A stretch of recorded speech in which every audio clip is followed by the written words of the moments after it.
अस्सलाम वालेकुम, कैसे हैं आप? आज मैं आपको अपने डॉक्टर साहब हमारे अली हसनैन साहब गए हुए हैं फील्ड में और ये एक भैंस की माइनर सी सर्जरी कर रहे हैं। ये एक थनों की आम बीमारी है जिसे आम ज़बान पंजाबी में मुंह सड़ी कहते हैं और इसको अंग्रेज़ी में स्टीनोसिस कहते हैं। तो इसकी अलामात ये होती हैं कि हम आहिस्ता आहिस्ता जो दूध की जो धार होती है वो सख्त होती है, फिर आहिस्ता आहिस्ता वो फैल के आती है और वो आहिस्ता आहिस्ता बंद हो जाती है और वो थन के बिल्कुल आखिरी यानी जहाँ से थन स्टार्ट होता है, थन के मुंह पे जहाँ से दूध निकलता है वहाँ पे छोटा सा ज़ख़म होता है और उस पे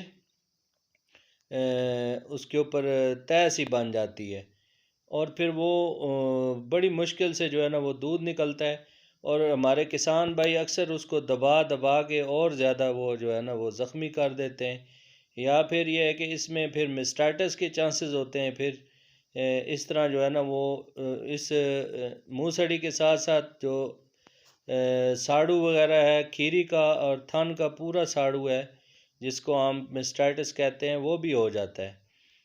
तो इससे बचाव के लिए या ये तो मतलब बहुत सारे इक़दामात करने चाहिए। उसके लिए मैं आपको अलग से डिटेल से वीडियो बनाऊंगा, लेकिन ये देखें कि हमारा सोचें कि ये बीमारी जो है वो फार्मर को सबसे ज़्यादा नुकसान देती है। एक जानवर की कीमत अगर 3 लाख रुपए है तो वो अगर एक थन खुदा न खास्ता बंद हो जाए तो वो पीछे 50,000 रुपये रह जाते हैं।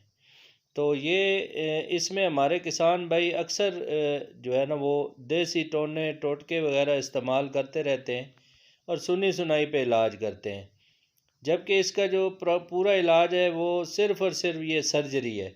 सर्जरी के बगैर ये नहीं ठीक होता, कोई ऐसी मेडिसिन नहीं है जो इसको ठीक कर दे।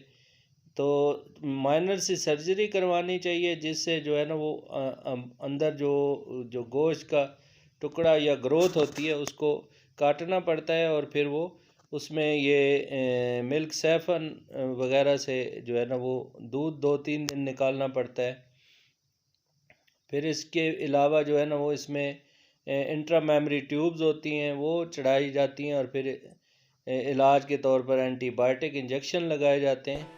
फिर इसके साथ सोजन और दर्द का टीका भी लगाया जाता है और एंटी एलर्जिक वगैरह भी साथ लगा दिया जाए तो बेहतर होता है।